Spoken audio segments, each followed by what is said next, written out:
ଆଇଏସ୍ରୁ BJD ସୁଜାତାଙ୍କ ନୂଆ ରାଜନୈତିକ innings. Odisha ରାଜନୀତିରେ ନୂଆ ଚର୍ଚ୍ଚା। ଏବେ ପାଣ୍ଡିଆନ ଦମ୍ପତି ବିଜେଡିରେ କରିବେ ଶାସନ।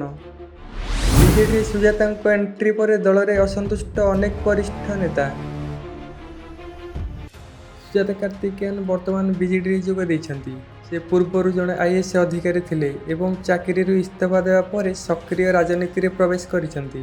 2000 ବ୍ୟାଚ୍ର ଏହି ଆଇଏଏସ୍ ଅଧିକାରୀ କେନ୍ଦ୍ରାପଡ଼ାର ଝିଅ ଶ୍ରୀମତୀ ସୁଜାତା କାର୍ତ୍ତିକେୟନ ଦିଲ୍ଲୀ ବିଶ୍ୱବିଦ୍ୟାଳୟର ଲେଡି ଶ୍ରୀ ରାମ କଲେଜରୁ ରାଜନୀତି ବିଜ୍ଞାନରେ ସ୍ନାତକ ହାସଲ କରିଛନ୍ତି।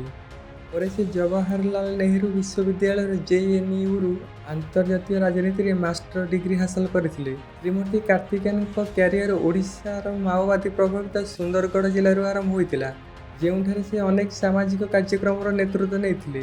2005 ମସିହାରେ ସେ ଗତିଶୀଳତା ହିଁ ସଶକ୍ତିକରଣ ସ୍ଲୋଗାନ ସହ ହାଇସ୍କୁଲ ଛାତ୍ରଛାତ୍ରୀଙ୍କ ପାଇଁ ସାଇକେଲ ବଣ୍ଟନ ଯୋଜନା ଆରମ୍ଭ କରିଥିଲେ। 2006 ମସିହାରେ ସେ ସୁନ୍ଦରଗଡ଼ରେ ମଧ୍ୟାହ୍ନ ଭୋଜନ ଯୋଜନାରେ ଅଣ୍ଡା ସାମିଲ କରିଥିଲେ। ଡାଲି କିମ୍ବା ତେଲର ପରିମାଣ ବଢ଼ାଇବା ପରିବର୍ତ୍ତେ ଛାତ୍ରଛାତ୍ରୀଙ୍କ ଭୋଜନରେ ଅଣ୍ଡା ଯୋଗ କରାଯାଇଥିଲା। ଏହି ପଦକ୍ଷେପକୁ ପରବର୍ତ୍ତୀ ସମୟରେ ସମଗ୍ର ରାଜ୍ୟରେ ଲାଗୁ କରାଯାଇଥିଲା। ସୁନ୍ଦରଗଡ଼ରେ ଶ୍ରୀମତୀ କାର୍ତ୍ତିକେୟନ ଫୁଟବଲ କଲେକ୍ଟର ଭାବେ ମଧ୍ୟ ବେଶ୍ ଜଣାଶୁଣା ଥିଲେ। ସେ ମାଓବାଦୀ ପ୍ରବଣ ଅଞ୍ଚଳର ଯୁବପିଢ଼ିଙ୍କ ମଧ୍ୟରେ କ୍ରୀଡ଼ା ବିଶେଷ କରି ଫୁଟବଲ ଏବଂ ହକିକୁ ପ୍ରୋତ୍ସାହିତ କରିଥିଲେ। କ୍ରୀଡ଼ା ସରଞ୍ଜାମ ବଣ୍ଟନ କରିଥିଲେ ଏବଂ କ୍ରୀଡ଼ାବିତମାନଙ୍କ ପାଇଁ ହଷ୍ଟେଲ ପ୍ରତିଷ୍ଠା କରିଥିଲେ। କଟକ ଜିଲ୍ଲାର ପ୍ରଥମ ମହିଳା ଜିଲ୍ଲାପାଳ ଭାବେ ଶ୍ରୀମତୀ କାର୍ତ୍ତିକେୟନ ଗର୍ଭବତୀ ମହିଳାଙ୍କ ପାଇଁ ଏକ ସମୂଳକ ନଗଦ ସ୍ଥାନାନ୍ତରଣ କାର୍ଯ୍ୟକ୍ରମ ମମତା ଯୋଜନା ଆରମ୍ଭ କରିଥିଲେ। ଶ୍ରୀମତୀ କାର୍ତ୍ତିକେୟନଙ୍କର ସବୁଠାରୁ ଉଲ୍ଲେଖନୀୟ ଅବଦାନ ମଧ୍ୟରୁ ଗୋଟିଏ ହେଉଛି ଓଡ଼ିଶାର ପ୍ରମୁଖ ମହିଳା ସଶକ୍ତିକରଣ କାର୍ଯ୍ୟକ୍ରମ ମିଶନ ଶକ୍ତିର ନେତୃତ୍ୱ।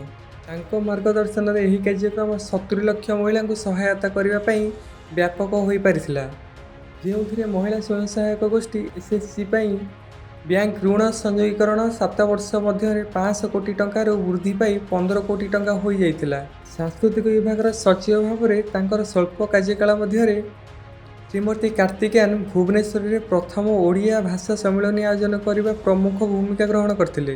ଅବସର ନେବା ପୂର୍ବରୁ ଶ୍ରୀମତୀ କାର୍ତ୍ତିକେୟନ ଓଡ଼ିଶାର ଅର୍ଥ ବିଭାଗ ସ୍ୱେଚ୍ଛାକୃତ ଭାବେ ସ୍ୱତନ୍ତ୍ର ସଚିବ ଭାବେ କାର୍ଯ୍ୟ କରୁଥିଲେ। ସେ ପୂର୍ବତନ ପ୍ରଶାସକରୁ ରାଜନେତା ପାଲଟିଥିବା ତଥା ପୂର୍ବତନ ମୁଖ୍ୟମନ୍ତ୍ରୀ ନବୀନ ପଟ୍ଟନାୟକଙ୍କ ଅତି ନିକଟତର ସହଯୋଗୀ VK ପାଣ୍ଡିଆନଙ୍କୁ ବିବାହ କରିଛନ୍ତି।